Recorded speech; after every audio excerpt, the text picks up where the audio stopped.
Welcome to Moments with Marianne. I'm so delighted we're spending this time here today.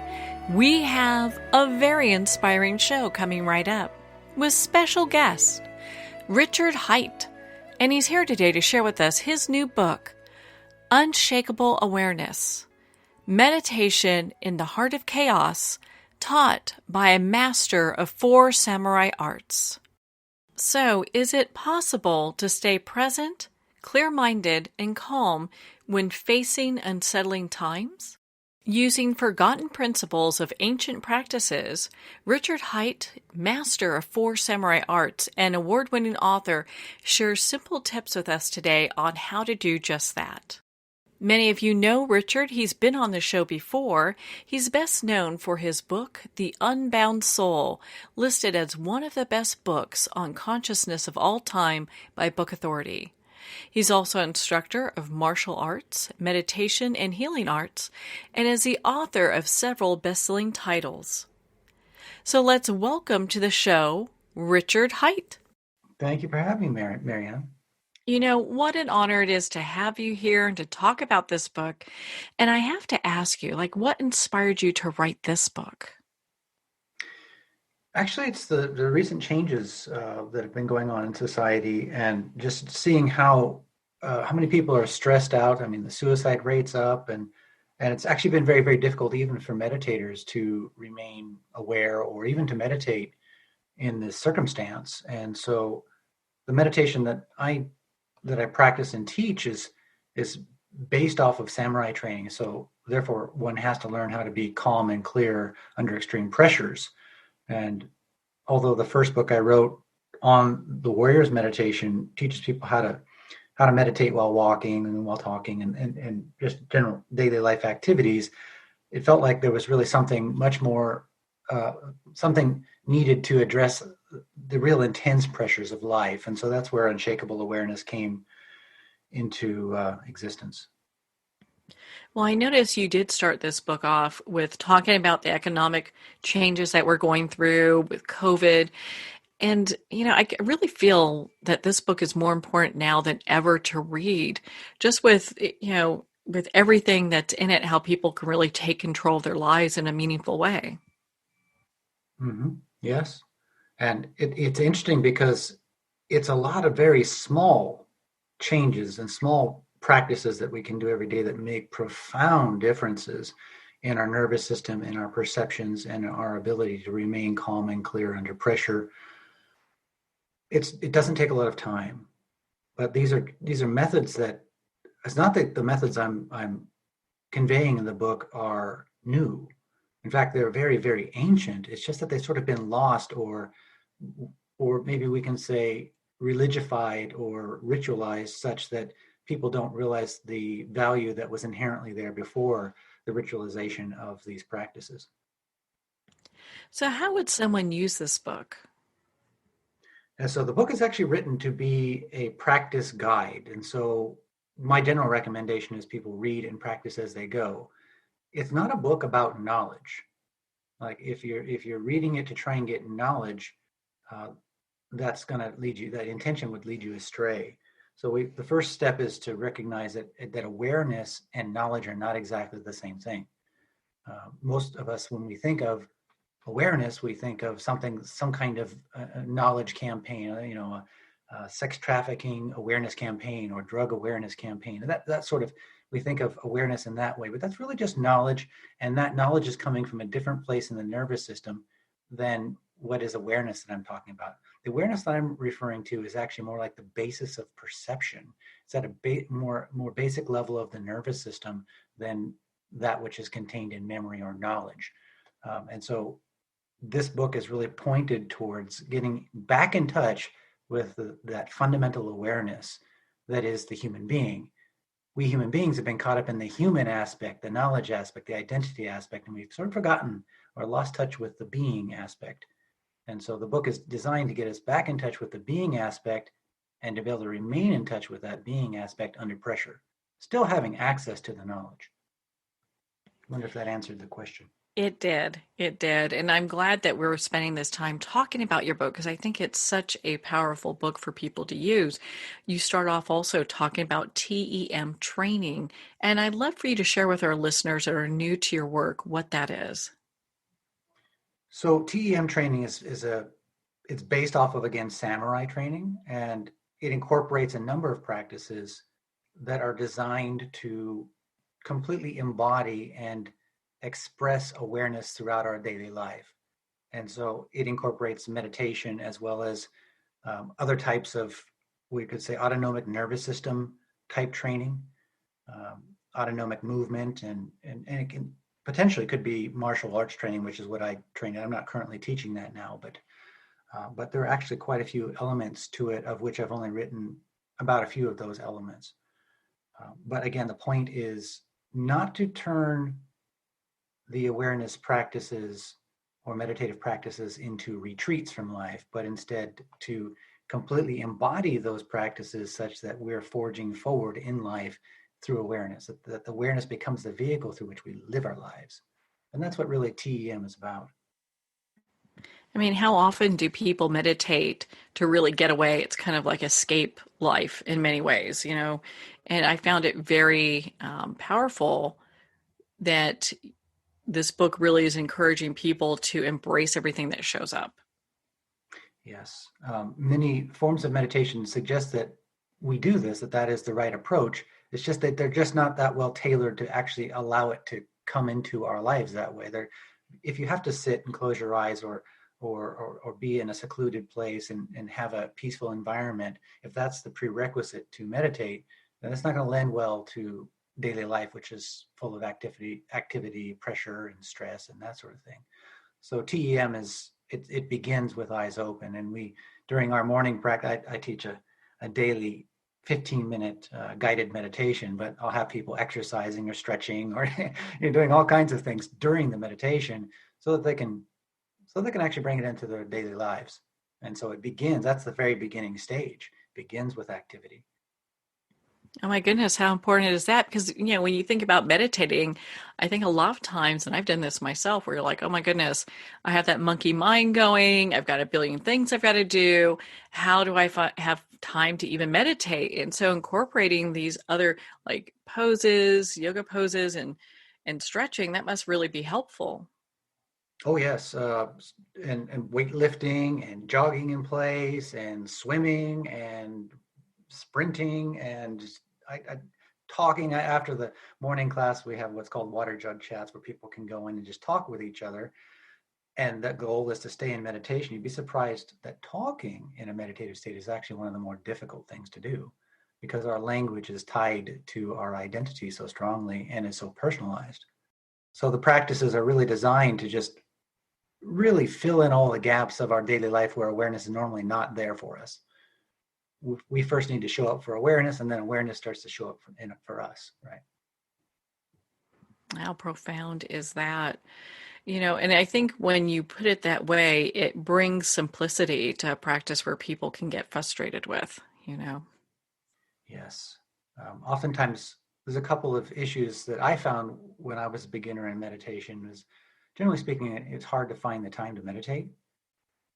And if you think it's going to take an hour or a half hour, if you're a busy person, even people that aren't busy can find ways not to meditate. But there's a justified reason not to do it. If you are a busy person and you've got a lot on your plate and the meditation is going to take some length of time, it actually, and you have to set aside that time, then it actually makes sense that you might justifiably not meditate. And so TEM practices are designed to remove all the excuses because they can be done throughout your daily life. You can do it while you're driving. You can do it when you're in the restroom. You can do it while you're walking. You can even do it while you're talking. You can. It's hard to skip a day and not know that you're ducking out, right? And that's important. Yeah, so you can really be present to what's happening. Yes. You know, and I found that your book really went over quite a few things and as far as instructions that made it really simple for people to kind of look at things in a new way. You talk about the mind body restructuring. How does TM training kind of dovetail with that? There's a couple of issues that human beings, well, it's not just human beings, but any animal has, and especially animals that live with human beings can take on this quality. So if we look at the brain as if, so most people think of the brain as just a thing that's in your skull, but it's actually the entire nervous system. But let's just say it's the entire central nervous system to be in alignment with modern science, but it actually should include the peripheral nervous system as well. But in any case, we'll say that the brain breaks up into 4 different developmental structures. And the most recent structure being the what do you call it, the cortex, or that hat-like structure that's at the top of the brain. It's divided into 2 hemispheres, right? That's a newer structure. But the spinal cord would be the oldest structure. Then you've got the brain stem, and you've got the structures just around the brain stem. And then you've got this larger structure, and then the prefrontal cortex as well for human beings. It's a very new structure. But with these new structures, that's where our identity is found. That's where our memories are found. That's where our trauma is found. That's where our limitations are actually found. And it's also where we get caught up in the dream of self. And so it's actually resting into some of the older structures that allows for awareness to transcend our lives. And as we rest more into these older structures, some of this bound up identity and structures and assumptions and whatnot start to release. And as that starts to release, it actually restructures our neurological system. New neural pathways develop that allow for greater awareness in active daily life, that allow for acceptance and respect for the moment, and a resting in that capacity, even through intense activity. And so that's what I mean by like a neurological restructuring. But as that structuring takes place, so too does our environment start to change. We start to look at the space around us. We naturally want to correct some of the structures of our physical life, our relationships, so that it can allow for greater awareness and greater harmony. And the total restructuring is both internal and external. You've done so much research for this. Was there anything that surprised you when you were doing that research? A lot of it did, actually. And so when I first began this exploration with my teacher in Japan, it took an entirely different direction than, for example, Zen, which was a study that he had been practicing for years. It just took a very different structure, different direction than I had expected it to take in our martial arts training. And so what had happened is I'd had an insight as that we needed to combine martial training with meditative and what I would call healing art training. It's a kind of art that I studied in Japan called Sotaiho. He agreed with this as I became an advanced student. We collaborated our training. And so he taught me the martial arts. I taught him the healing art as well as the meditative arts that I had been practicing. And I didn't realize that there was really any scientific anything to support what we were doing. And I really didn't even know where we were going. And as the art progressed, as our abilities in all of these arts improved and sort of the form and training method developed, I came back to the United States. He gave me the lights. I came back to the United States, started teaching it, but I didn't realize that there was any information, any scientific evidence to support what we had discovered.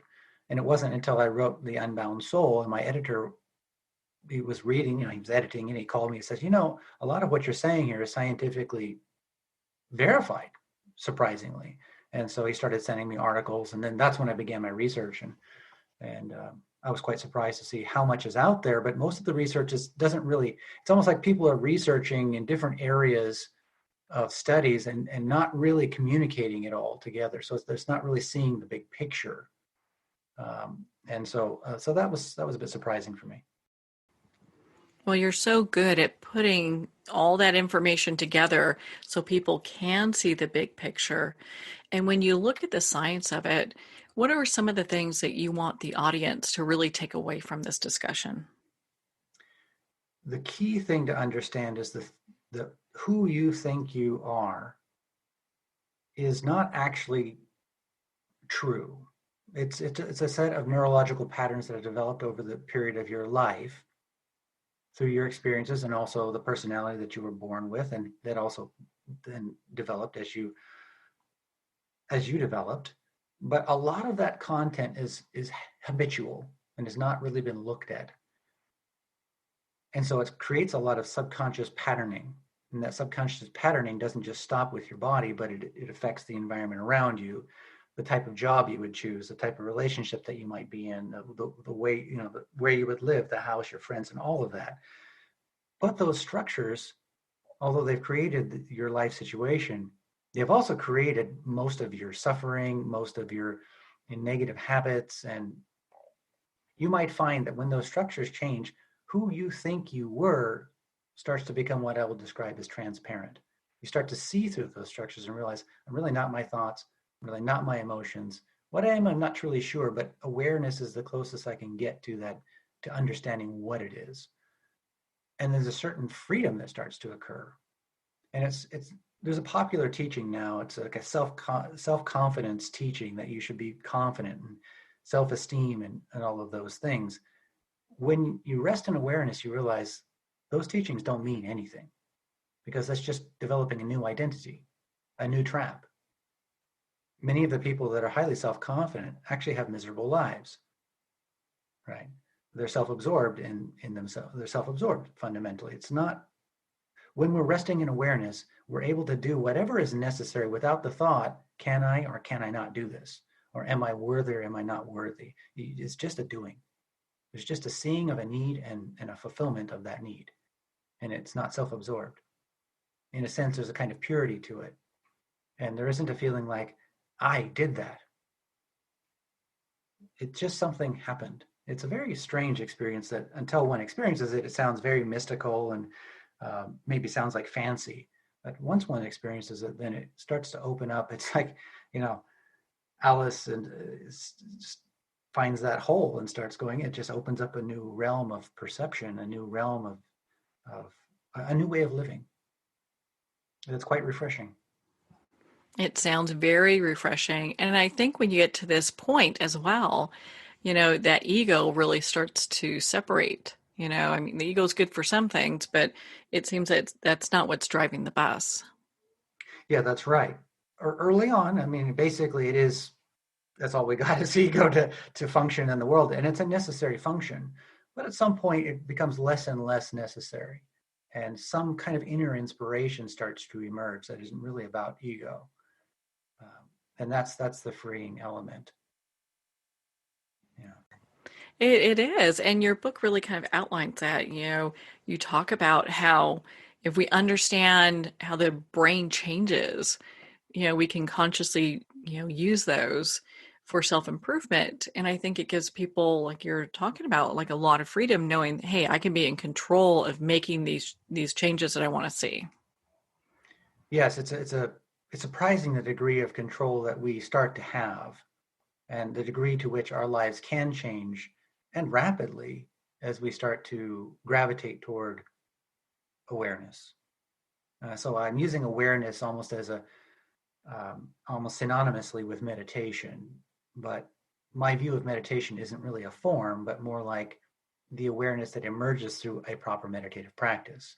How you get to that awareness is pretty well irrelevant to me, in so much as that, as long as it's practical. If it's too overt, if it takes too much time, it would be impractical as a martial artist, and it would also be impractical for a person who would like to live their daily life in awareness. So other than the fact that it ought to be simple in order to be practical, I don't care which method you were to use. It's the awareness that is, to me, what really meditation is.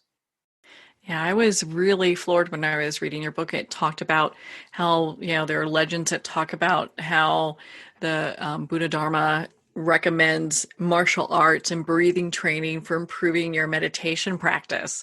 And it's interesting because I don't think people look at martial arts that way. Yes, that's right.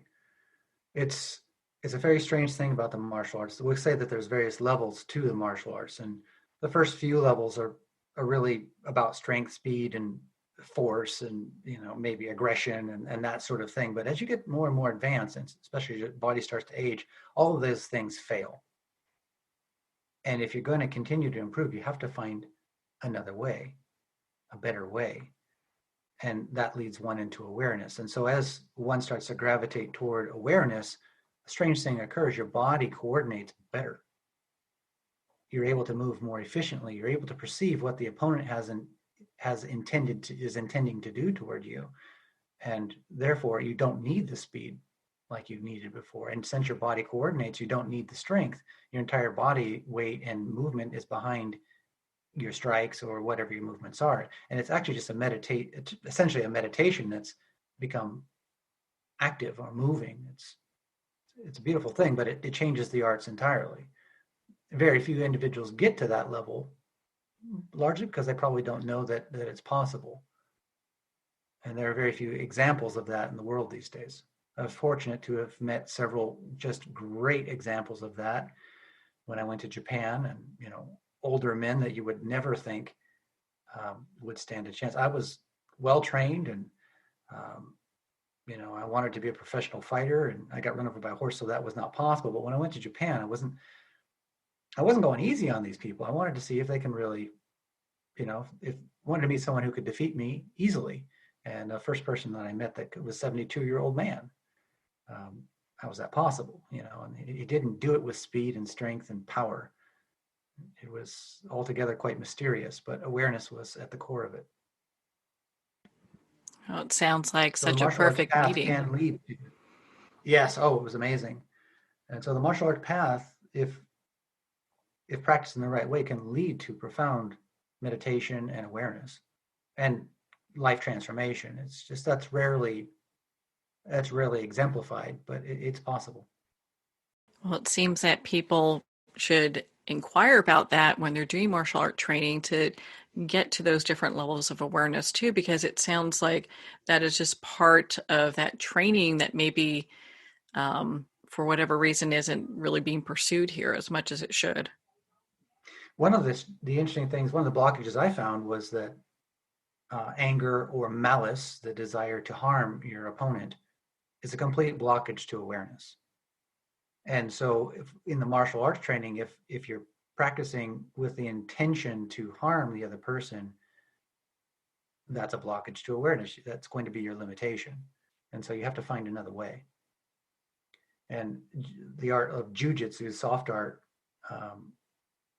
and like Tai Chi Chuan, or things, some of the older martial arts, I'm sure back in the 2,000 years ago, whenever they began, many of these arts founders recognize this point, which is why those arts are they stress the harmony of training and the harmony of intention in the training. So that's kind of built into the system, at least in the lore. I suspect that was exemplified in those martial artists back in those days. Some of it's been lost now. Maybe it's just almost legendary, but not necessarily exemplified. But if we inquire and if we practice with the intention of finding a harmonious resolution to a situation without running away from it, then that provides an avenue towards awareness. Well, it seems that if we're looking for harmonious situations to occur, that really is asking a lot of us, and it is putting that anger, that frustration, whatever that is, aside, and to really do some inner work to get to that place where we can show up and walk in awareness. Yes, that's exactly right. In fact, you can see right now in the world, probably now more than it has been the case for a long time, rage and anger and frustration and malice and those things are kind of really coming up as society is under more and more pressure. So this is in a sense an opportunity to transcend those things because they are expressing through us, and when they express, it's an opportunity to see them. If we think of those things as a virtue, if we stoke them, then we're lost. Repressing them doesn't help either. It's awareness that's the answer. As we become more and more aware, those energies, those built-up energies of frustration and rage and anger, resentment, and those sort of things start to fade away. And we realize that we are the answer we've been seeking. It's not out there. It's not necessarily in politics, or it's not in what other people think or whatnot. It's really within you. and you become the center of your perceptual universe. If your body and mind are in harmony, the rest gets a lot easier. That's your first instrument in the world. It's the body and mind complex. And so if you're going to be a musician, your instrument should be good.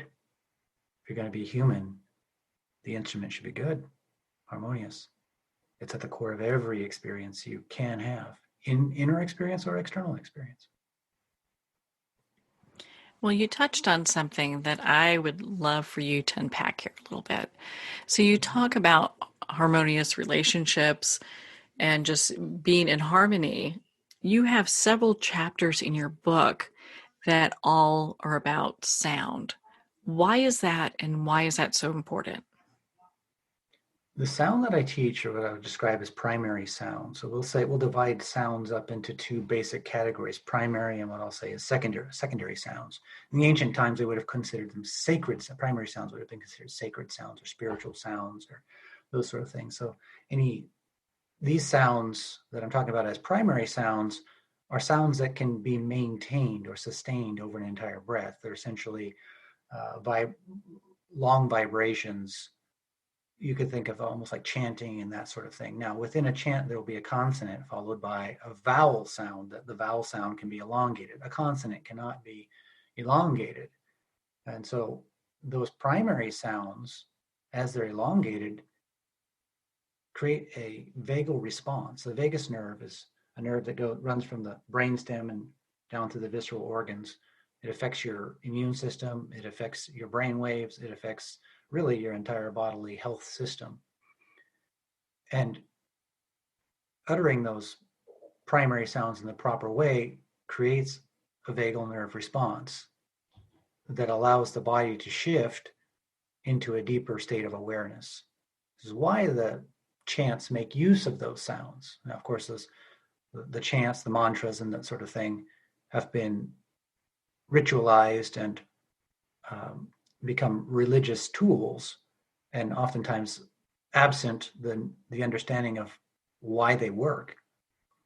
But one of the reasons why they work is just the fact that those sounds, the vagus nerve travels through the ears and also is affected by the voice. And so we can actually shift the body into a powerful state of awareness through the voice, through those chants. Now, of course, in the book, Unshakable Awareness, I'm using those sounds, those primary sounds, to help people make a shift into awareness, but also as a way of measuring their progress under pressure. And so that's where the pressure training comes in, and it becomes a measuring tool so they can see how well they're able to do when under pressure. So with those, and I'm so glad you explained that, because a lot of people don't even realize that when they're making those vowel sounds, why that has any importance. When you hear the Buddhist monks Om or anything like that, it really makes sense when that all comes together. Mm-hmm. Now, the question is, the Buddhist monks may themselves not know the mechanism behind it, but they're feeling it. That's the key point. Whether they knew that scientifically there's some verification for why it works, the key point is that if they're going to make progress, they're feeling it. Gregorian monks do similarly, right? Mm-hmm. And so, for example, my instructor and I were practicing these sounds in Japan, not knowing the scientific relevance to it. We were just seeing how it affected our movement. So we would test every form of meditation, every form of vagal stimulation. We didn't know what it was called, what that was at the time, but for example, these primary sounds, and then test our movement. And when the body's in harmony and coordinated, essentially when we're in an alpha, theta, or delta, possibly gamma brainwave state, the body coordinates and allows movements that would otherwise seem impossible. If we're in the thinking beta brain stressed mind, we simply we can't pass these movement tests. So we were actually just testing everything with movements to find out what was powerfully effective and what was not. Some of the ancient practices didn't really work out. Some of them worked out tremendously well. And you could prune away we'll say the religious elements and the ritualized elements and get down to the real core of what the practice actually was. See, these tools were not actually originally religious or spiritual practices per se, so much as they were survival mechanisms, survival tools. and work best in that situation. Because in a survival situation, as well as a martial arts situation, what you do has to be effective, or you die. That has to be just real important when you put it that way. You look at this and you're like, wow, okay, I get this. But to feel that resonance within you and being able to really kind of feel what works and what's kind of maybe doesn't quite come together. I mean, how important is that? Because, you get people at different walks of life, and maybe they're like, well, I'm doing this, but I can't quite feel. And you've kind of really cracked that code for them. Mm-hmm. It becomes very, very simple. And the only reason I came to this awareness is that I reached an advanced level in the martial art where I was stuck. I couldn't progress. And so I had to find that mysterious element that allowed certain people to progress that I hadn't quite found yet. And so that was where my research kicked in. And once I started to realize what was happening in my body at a nervous system level, things just rapidly, went through the ranks and achieved those highest rankings. So if you could start your martial arts training there, wow, that'd be a great advantage. But we found that it's also worked for playing music. My teacher was a musician. I mean, he taught the Japanese flute, and he would play it not in that awareness state, and then he would play in an awareness state, and there was an obvious difference. It affects anything we do in a beneficial way. Well, and for people who are wanting to kind of understand a little bit more of what that sounds like, I understand for those people who purchase a book, there's a way that they can also download the primary sounds that you have Oh, listed yes. in the book. Yeah. Yes. And that's just the beginning of the book. And then after that, we take them through a number of we'll say, pressure training tools that are available in their home. And the key point for this, since the book was written essentially for the lockdown situation, all the practices needed to be done readily in your home. And so everything that's taught in that book, you don't have to go out for it. You don't have to buy anything for it. It's all been there. The question is, are you going to make use of it or not? And it removes the excuses. Right. You And can do it when you all start there, doing right? it, it's all there. It's all there. And the great thing is, if you think about anything that you've really improved at and that you've really gotten good at, you find that something that you learn or something that lasts in your life, something that you remember forever, the intensity of the moment where you experienced it determined how deeply it was ingrained in the nervous system. It's one of the reasons why we have trouble forgetting traumas, right? Because they're so intense. And so if you can create a meditative experience that is equally intense as those intense traumas or whatever, it's equally transformative as those traumas could be limiting. And so this training method is designed to create a real intensity with the meditation so that your brain realizes that it's important. So the brain changes, as we discussed earlier in this interview, the brain changes really every day. Neuroplasticity, what's happening is the brain is essentially kind of almost a fluid type organ. It's the only organ that's changing according to your environment, and the changes are so that you can adapt to your environment. The changes actually occur at night when you're sleeping. During the day, that's the opportunity to program or tell your brain what changes you would like to incorporate.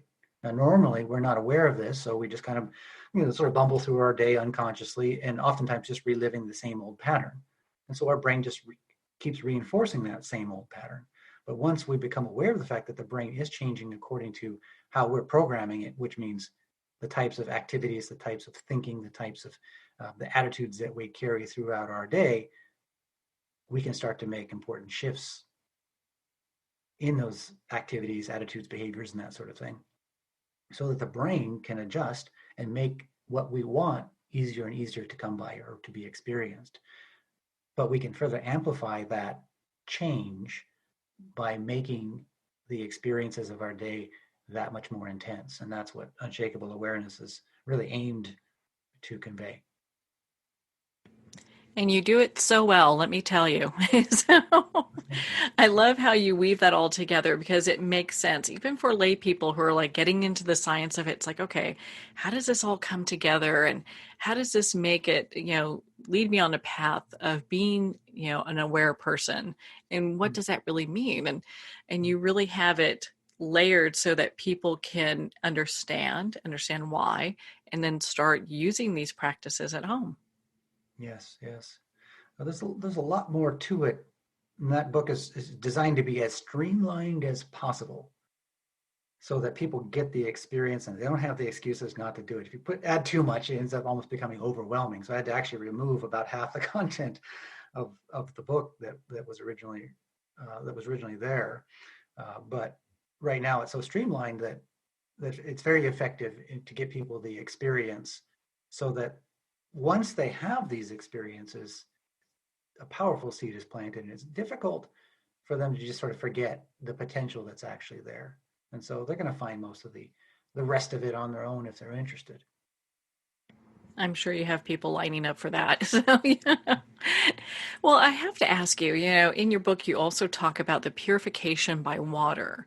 Why was that so important to include in this book? So in ancient times, we did not have heated water. I mean, if you're taking a bath, cleanliness is important so that you don't get bacterial infections and that sort of thing. So it was this is an unexpected thing. One of the issues that let's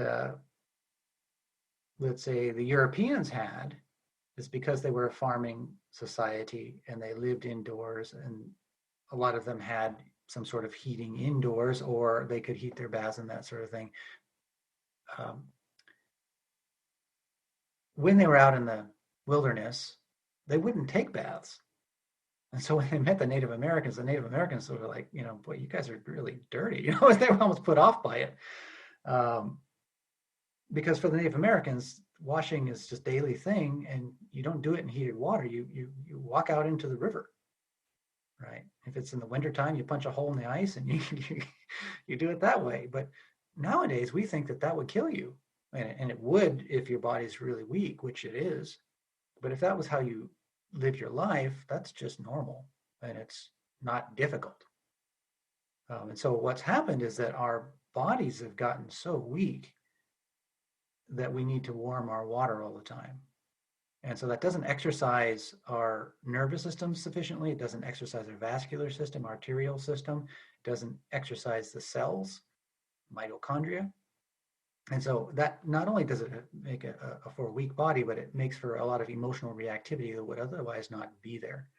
And so purification by water originally began, if you look at the Jewish ceremonies, for example, the Japanese ceremonies as well, where they would intentionally go into natural bodies of water to purify themselves before ceremonies, after touching a corpse, or if they were under some incredible emotional issue or having psychological problems, that sort of thing. The Japanese would walk under waterfalls and pray for purification to release negative energies and that sort of thing. That sounds ridiculous when you hear about it. I mean, negative spirits and demons and all that sort of thing, exorcisms and stuff by water. That's what they meant. But if you think about it, back in those days, they didn't have science. They didn't know what emotions were. And to them, the true you was the thing that was stable, that was not reactive. It was awareness. And so a possession was when you were out of control, which is how often are we out of control? We're having a intense argument with our husband or wife, or, resentment, anger, envy, guilt, shame, blame, all that stuff. Those would be considered demonic or negative spirits to the ancients, because they didn't have a better way of explaining it. It was as if you were possessed. And why would they think that you were possessed? Because, well, clearly you're not aware at that time. You're not in control. You can't stop yourself from saying that mean thing that you know you ought not say, but you say it anyway. So they viewed it as if it was a possession. And what they found is if they just went into, that cold ice waterfall, suddenly all those emotional negative energies were gone. And that was like an exorcism for them, right? Well, that's still possible now, right? And so that's why that activity was incorporated. And it quite literally is, in experience, the feeling of being purified. Now, the intention is important. You have to actually intend, you're intentionally going into the water to let go of that negativity. But it doesn't take any kind of mysticism to do that. It doesn't take any religious belief to do that. All you have to do is intend to release those negative emotions and step into that cold water. And the rest, it just happens on its own. What if somebody's not used to cold water? How would you suggest they start doing that? Start getting your feet into that cold water. Maybe fill up the bath a little bit with some cold water and step into it. Or take the cold shower head and start to run it up your legs, that sort of thing. Over a short period of time, your body will start to acclimate. You can run cold water over your head in the mornings, that sort of thing. But do it every day, and your body rapidly starts to adjust to it. And the strange thing is, after about a month or so, some people, if they take it seriously, they do it every day, they start to enjoy the cold showers much more than the warm showers. And in fact, the warm showers start to feel almost like not healthy. It's a strange thing how often I receive I don't like warm showers anymore. I feel like they're not healthy for my body. When I get in, my body doesn't feel better after. It feels like it's heavier, right? Like it's heavier. But when you take those cold showers, you feel just crisp and enlivened and energized. Your days go better. Now, of course, the intention for these showers is very, very important.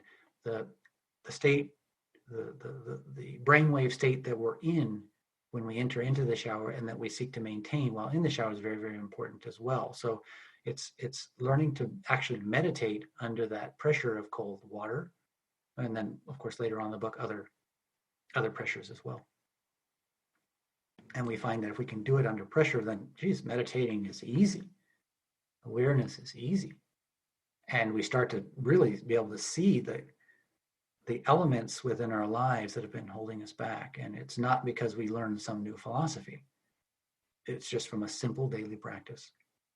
Well, how empowering is that? You can use these tools to go ahead and have a better experience. And, I love how you are encouraging people to work through what's going on throughout their day, because life is going to happen and we should always be able to manage our meditation within the life that happens.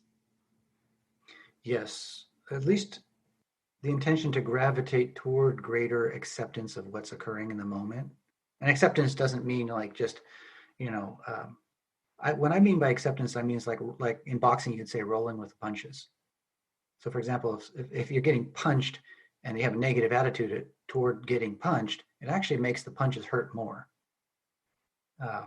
It makes it difficult to adapt and turn the situation in a positive direction. Whereas if you just shift your mind towards, it's okay, I get punched, but I'm going to roll with it and turn it into a positive situation. Life is like that. It's like the punches are coming.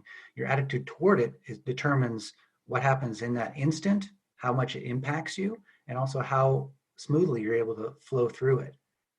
And if we're not able to touch in with awareness, we're very limited in our capacity to flow with the moment.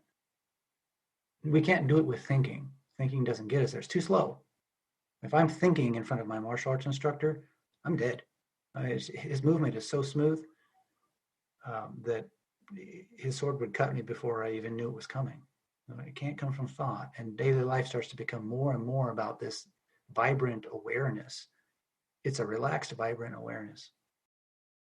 That's so fundamentally important, and it's so important to know this.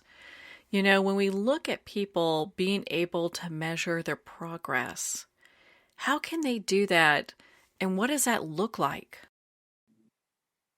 So we use the primary sounds, for example, and what you'll find is like, if, for example, you're taking a nice cold bath or the ice showers or whatever, you'll find that you can't actually verbalize, you can't chant. Your lungs are spasming, right? You can't. Now some of the sounds are easier to do and some of them are more difficult. So we have it layered out as you progress you work with this sound, and then at some point that becomes easy. So then you try the next sound, and at some point that becomes easy. You try the next sound, and you just realize over a period of weeks how when you first began, you might have tried all the sounds and you couldn't produce any of them in that cold water situation.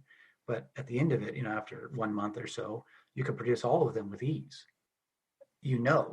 Something profound has changed in your body. And you also know that you're able to stay in a meditative awareness in a shower, whereas before that, you couldn't meditate even while you were sitting in ideal situations in many cases, right? That's a profound change. And then it's a lot easier, when your wife or husband or partner is being cantankerous, to stay in awareness, or when things aren't going right at work, or you become less concerned about, are you worthy? That's a question that everybody has in the back of their mind all the time. We're trying to prove our worth in some way or another. Some of us through competition, some of us through sympathy or feeling victimized or whatever. And it just, all of that is fundamentally the same issue. We're trying to prove our value or our worth. Awareness doesn't do that. So the ego plays that game. Awareness does not. And as we settle more, gravitate more toward awareness, less and less of that kind of mental noise is a part of our life experience. And then we're not concerned about opinions, other people's opinions of us, or our own opinion of us. It's just more opinions. It doesn't mean anything. And there's an inner peace, yet with the capacity to improve in every moment. See, normally if a person says, I don't care what people think about me, what they're saying is, I'm locked in my way and I just don't give a turd what you think, right? It's not awareness. That's just stubbornness, right? But when awareness is at the fore, opinions of our value mean nothing, because we're not caught up in identity. But at the same time, we're able to very easily move toward improvement. Not for the sake of feeling worthy, but just because it feels right. I wonder if that makes sense. It makes perfect sense, and in being able to train and retrain the brain this way, is this something that could take people, a long time? Maybe that's probably some hesitancy why people go, I don't know if I could do it. It's too much work, but it's almost too much work not to do it, right? Oh, yeah. Not doing it is, not doing it will guarantee you're not going to get anywhere. So what happens is people, when they do this practice, they find that they get a tremendous benefit. I mean, really right away. Like on the first day, usually people notice their day is so much better than it would have otherwise been. And so it's not hard to see the improvements at all. But there's no limit to how much we can improve. So it's like the martial arts. There is not actually an upper limit. When I got my 10th degree black belt, or what's called the Menkyo Kaiden in Japanese, it's not like I stopped growing and improving in the art. It's just, I just learned the entire curriculum. It's like getting your, master's or PhD and whatever, to be a doctor or whatever. It doesn't mean you stop improving at that point. That's the beginning, right? That's the beginning. 10th degree black belt is the beginning. And wherever you are, no matter how good you are, quote unquote, how effective you are, whatever, that moment, that's the beginning. That's your step one. There's no limit. Better to think that way, right? Oh my goodness. Well, and I think it's encouraging when people hear that, because it's not like it's not a race, it's a journey. So, It's a journey, and it's so fun too. It's amazing. Mm-hmm. You get to enjoy it. Yeah. And, I think a lot of times, especially in today's climate, we've got a lot of people who may not really be enjoying their journey. Oh yes. This is the fundamental disease. You see, this mindset that we have that's sort of plaguing the world now is life is so serious. We beat curiosity out of children when they're young. And that leads to a very heavy heart, a hard heart.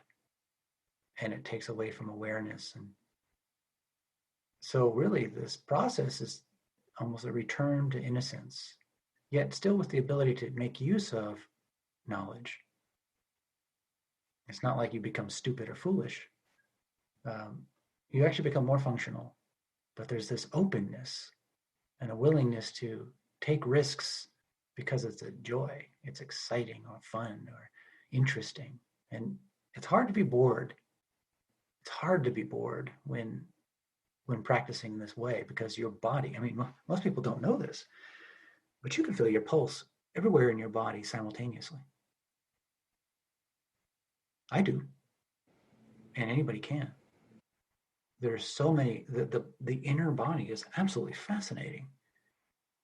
But that information is not accessible to most people because there's only so much data that can make its way into your waking window of perception. And what makes its way into your waking window of perception is determined by what you valued, what you explore every day. And if it's just, data sheets and how much money you're making and, what people think of you and, the stresses of life and all of that, well, that's what you're going to see. But if you start paying attention to the inner body, a whole new realm opens up, and it's really fascinating. You start to see into the subconscious mind.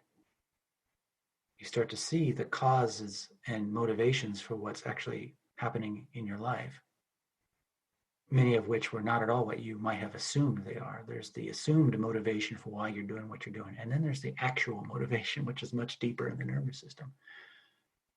And it's a beautiful experience to explore, and you start to realize that who you think you are is pretty far off the mark.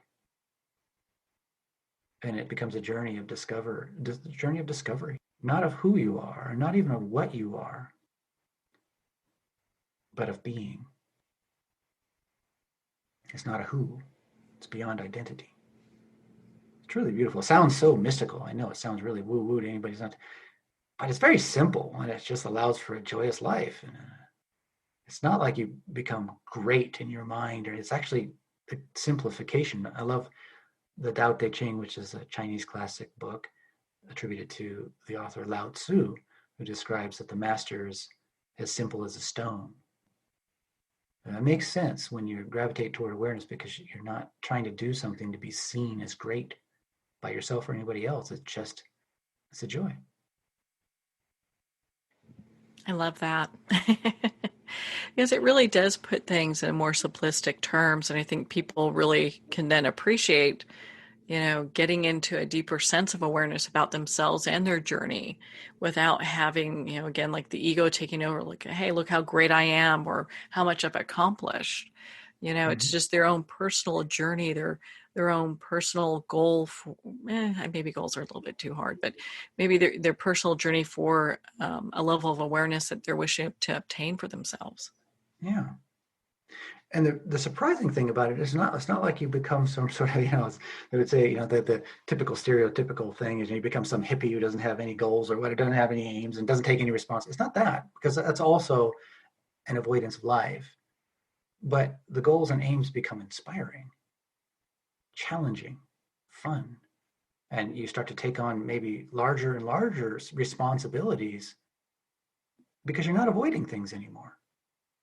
It actually is, it's a surprising element of balance between, it's like you're doing things that normally in the past you would not have wanted to do, but now you're doing them in a way that's joyous and fun. And by doing so, you're removing a tremendous psychic burden. You see that backlist of promises and things that you need to do or should do that you've not gotten to. Those keep just creeping into your mind, and those are seeds of disharmony, seeds of discontent, seeds of self-contempt and judgment and resentment and everything else, shame and guilt. And so you start to take care of all of that, but in a way it's done through awareness, not through obligation. It's a different universe. It can't be described as duty or obligation. And then the heart becomes lighter and lighter because you don't have that psychic debt anymore. You're clear. I don't write out of obligation. I don't do things out of obligation. It's just a lot of people think if you become aware in this way, you won't do anything anymore. That's just not true. Yeah. You might actually find that you do more things. It's just that you do them in awareness. There's a stillness within the activity. People can still have kids and lives and jobs and, have awareness. Imagine that, Absolutely. right? Absolutely. I mean, 2,000 years ago, people needed to, maybe retreat to caves and that sort of thing in order to achieve this awareness. But that's not where we are now as human beings. Maybe something's happened. We're able to do it without having to retreat. We're in the next phase of human development, and retreat is not necessary anymore. Move through awareness. And it's not as difficult as, I guess when I first started, I thought this was going to be super difficult. And it took a long time to figure out how to do it. I started this process when I was about 16. Actually, I guess I started it when I was 12, but I didn't really consciously, intentionally do it until I was 16. And then I didn't start teaching it till, 7 years ago or so. All that time was an exploration to find, is this possible? How do I bring awareness, this meditative capacity, into the martial arts and then into daily life? And then how do I teach it? And so it's 30 odd years of experience it took for one person to come up with what we have now. And then I have people that have been practicing for a couple of months, and they're just cutting decades of time off of, that took me decades to get to in just a few months. And so that it's there now, and, people could take advantage of it and should. Well, without a doubt. My goodness. Your book I found to be so impactful. We were talking. I've bought most of the collection and I'm working on the rest. And so I think it's something that everyone should dive into, for their own personal journey. And so, Richard, I know you talk about in your book like reminders. Like what's an example of a reminder a person have that they can use on a daily basis to, just kind of get their meditation practice a little bit more life in control?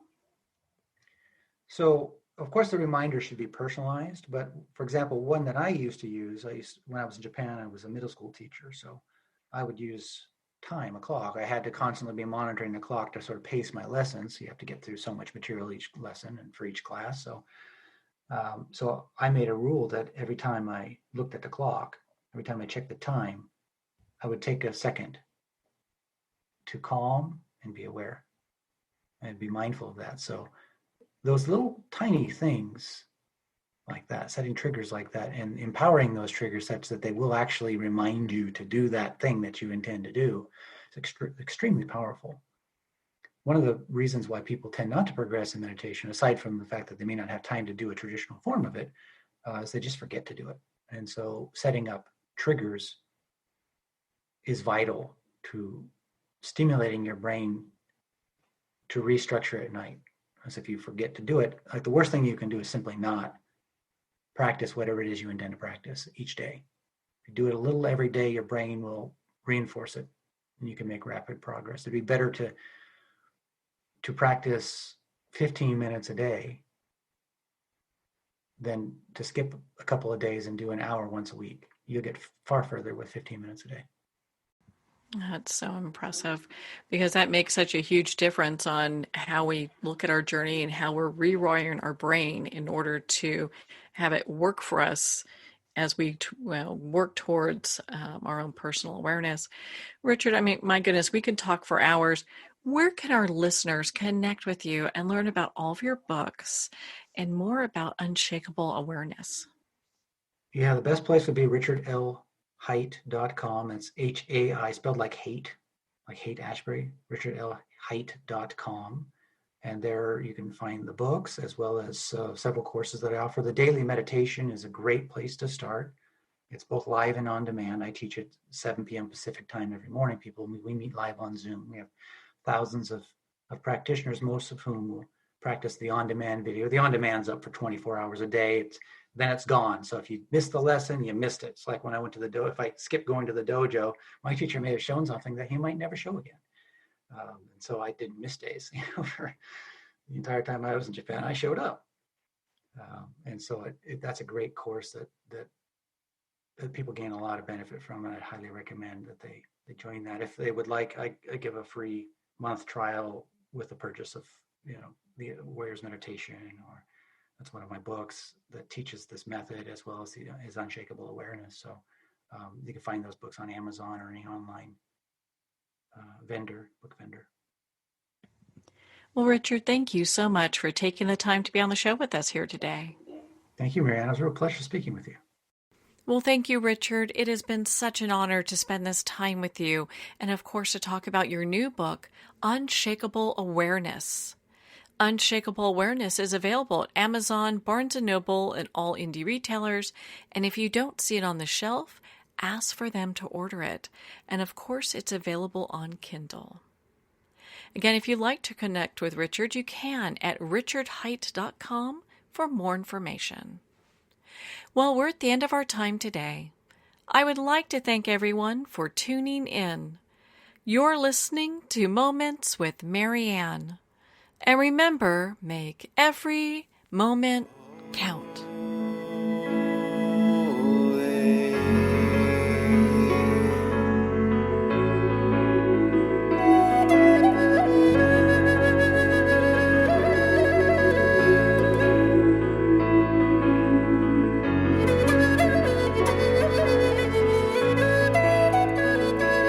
In a single moment, your life can change. Moments with Marianne is a transformative hour that covers an endless array of topics with the best of the best. Her guests are leaders in their fields, ranging from inspirational authors, top industry leaders, and business and spiritual entrepreneurs. Each guest is gifted and a true visionary, a recognized leader in her own work, and while teaching others to develop, refocus, and grow, Marianne will bring the best guest and sometimes a special surprise. Don't miss this. You never know just which moment will change your life forever. Moments with Marianne airs every Sunday, Monday, Thursday, and Friday at 8 p.m. Eastern and 5 p.m. Pacific Time. Make sure to tune in and visit momentswithmarianne.com for more information.